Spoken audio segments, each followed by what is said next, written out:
an update to what you can expect to see in Cleveland for this Republican convention. At this point, we have stated that Donald Trump has hit his magic number in regards to being the person that gets all the delegates, therefore gets the nomination. He just has to accept it come July in Cleveland. Now, at this point, we've been talking about the stage being set at the Q. That was going to be the venue they were going to use to pretty much house all the events for all 4 days. It looks like things may be changing just a bit here, and that's what I want to update.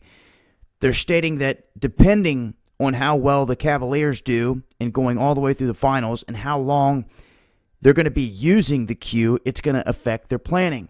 But what they've just come out and stated is that Donald Trump and his campaign are saying that they're going to use one of two different venues for the last day of this convention when he makes his acceptance speech. Now, if you remember, Barack Obama did the same thing in a stadium with these Greek pillars behind him in front of 80,000 people in Denver.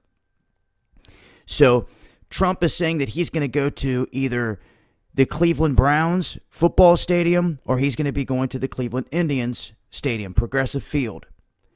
It's one of these two places. Now, Progressive Field sits right next to the Q.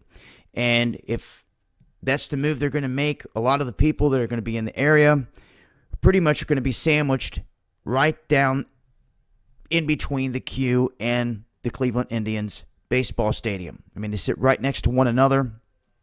But they may switch this whole thing up and take it to the football stadium.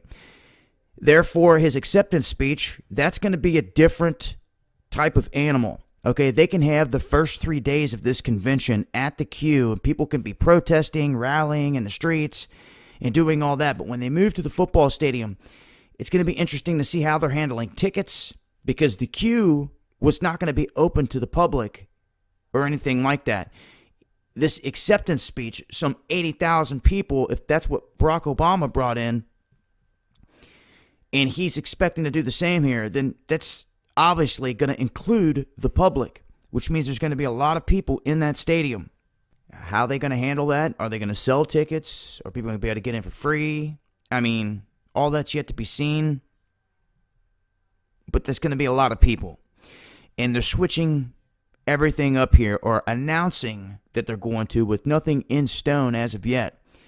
So I think they're really waiting to see what the Cavaliers do here in their run, because if they're playing at home and at this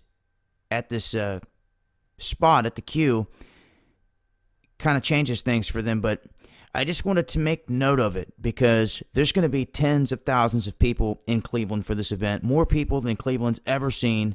They're anticipating, like I said, over 50,000 people.